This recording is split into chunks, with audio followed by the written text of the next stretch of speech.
វិតាល់សហការជាមួយមជ្ឈមណ្ឌលជាតិផ្ដល់ឈាម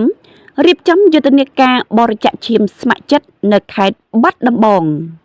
ពិធីនេះធ្វើឡើងក្រោមប្រធានបទបរិច្ចាគឈាមសង្គ្រោះជីវិតដែលបានប្រព្រឹត្តទៅនៅសាកលវិទ្យាល័យជាតិបាត់ដំបងខេត្តបាត់ដំបងនាពេលថ្មីនេះក្រោមវត្តមានចូលរួមពីសំណាក់ឯកឧត្តមផេងសិទ្ធីអភិបាលរងនៃគណៈអភិបាលខេត្តបាត់ដំបងលោកជុងហៀងថាវសិទ្ធប្រធានទីផ្សារអភិវឌ្ឍផលិតផលក្រុមហ៊ុន One Fred ធនិធីវីតាល់លោកវិជ្ជបណ្ឌិតសុកពោប្រធានមជ្ឈមណ្ឌលជាតិផ្ដល់ឈាមតំណាងសាកលវិទ្យាល័យជាតិបាត់ដំបងថ្នាក់ដឹកនាំមន្ត្រីរាជការដៃគូអាជីវកម្មរបស់វីតាល់និងសិស្សនិស្សិតរាប់រយនាក់លោកជុងហៀងថាវសិទ្ធក្នុងនាមវីតាល់សូមថ្លែងអំណរគុណយ៉ាងជ្រាលជ្រៅដល់រដ្ឋបាលខេត្តនិងសាកលវិទ្យាល័យជាតិបាត់ដំបងដែលបានផ្ដល់ការអនុញ្ញាតនិងសហការរៀបចំបង្កលក្ខណៈយ៉ាងប្រសើរសម្រាប់ពិធីនេះលោកថានេះជាលើកទី7ក្នុងឆ្នាំ2025ដែលវីតាល់បានចូលរួមជាមួយមជ្ឈមណ្ឌលជាតិផ្ដល់ឈាមក្នុងយុទ្ធនាការបរិច្ចាគឈាមកន្លងមកនៅតាមបណ្ដាខេត្តក្រុងទទួលបានអំណោយឈាមពីសប្បុរសជនប្រមាណជាង 5,000 នាក់បន្ថែមពីនេះវីតាល់បានចូលរួមផ្សព្វផ្សាយនិងបំផុសគំនិតបរិច្ចាគឈាមដោយស្ម័គ្រចិត្តចេញពីប្រជាពលរដ្ឋសាធារណជននិងសិស្សានុសិស្សដើម្បីបំពេញស្តុកឈាមសុវត្ថិភាពជួយសង្គ្រោះជនរងគ្រោះប្រកបដោយក្តីសង្ឃឹមដែលគម្រោងនេះគឺភ្ជាប់ទៅនឹងសកម្មភាពជាប្រចាំរបស់វីតាល់និងមូលនិធិ25រៀលដែលជានិច្ចកាលចូលរួមឧបត្ថម្ភគាំទ្រដល់កិច្ចការងារបរិច្ចាគឈាមឯកឧត្តមផេងសិទ្ធីអភិបាលរងនៃគណៈអភិបាលខេត្តបាត់ដំបងបានមានប្រសាសន៍ថា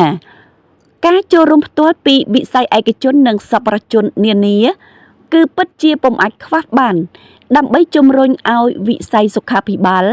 ជាពិសេសចលនាបរិច្ចាគឈាមបន្តកាត់ឡើងជាបន្តបន្ទាប់ទាំងថ្នាក់ជាតិនិងសម្រាប់ខេត្តបាត់ដំបងផ្ទាល់ក្នុងន័យនេះឯកឧត្តមក៏សូមចូលរួមអំពាវនាវដល់សប្បុរសជនពីគ្រប់ស្ថាប័នរដ្ឋនិងឯកជនបន្តចូលរួមសកម្មភាពបរិច្ចាគឈាមដោយស្ម័គ្រចិត្តដោយមិនមែនសម្រាប់តែក្នុងកម្មវិធីថ្ងៃនេះប៉ុណ្ណោះទេប៉ុន្តែនឹងបន្តបរិច្ចាគឈាមដោយស្ម័គ្រចិត្តជាប្រចាំព្រោះនេះជាកាយវិការមនុស្សធម៌ដ៏មានតម្លៃបំផុតដែលមិនអាចកាត់ថ្លៃបានសម្រាប់សង្គមនិងមនុស្សជាតិរបស់យើងក្នុងឱកាសដ៏វិសេសវិសាលនេះដែរឯកឧត្តមអភិបាលរងខេត្តបានគោរពការសម្ដែងនៅការដឹងគុណចំពោះវីរៈកងទ័ពកម្ពុជាដែលឈរជើងយ៉ាងអង់អាចក្លាហាននៅគ្រប់ទិសសមរភូមិជួរមុខការពារអធិបតេយ្យភាពនិងបូរណភាពទឹកដីនិងសូមធ្វើការដឹងគុណនិងអរគុណយ៉ាងជ្រាលជ្រៅបំផុតជូនរាជរដ្ឋាភិបាលដែលបាននឹងកំពុងខិតខំប្រឹងប្រែងខ្នះខ្នែងអត់ធ្មត់ខ្ពស់ដើម្បីដោះស្រាយបញ្ហាព្រំដែនដោយសន្តិវិធីដោយអនុវត្តនៅយុទ្ធសាស្ត្រស្ងាត់តែមិនស្ងៀមតាមរយៈការគោរពច្បាប់អន្តរជាតិនិងមធ្យោបាយការទូតដើម្បីបញ្ជាសង្គ្រាមការពារសន្តិភាពនិងការពារបូរណភាពទឹកដីសូមជម្រាបថាយុទ្ធនាការផ្ដល់ឈាមថ្ងៃនេះអាចកើតឡើងមានបានក៏ដោយសារការគាំទ្រពីសំណាក់អតិថិជននិងអ្នកប្រើប្រាស់របស់វីតាល់ផ្ទាល់ដែលជានិច្ចកាល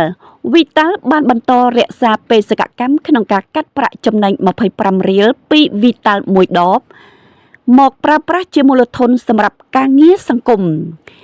វីតាល់នឹងបន្តរក្សានៅមូលដ្ឋាននៃការរៀបចំនិងឧបត្ថម្ភគាំទ្រដល់គ្រប់រូបភាពនៃសកម្មភាពនិងយុទ្ធនាការនៃការបរិច្ចាគអំណោយឈាមពីគ្រប់ស្ថាប័នដើម្បីចូលរួមចំណែកក្នុងការជួយសង្គ្រោះជីវិតអ្នកជំងឺដែលត្រូវការឈាមនៅតាមស្ថាប័នសុខាភិបាលនានា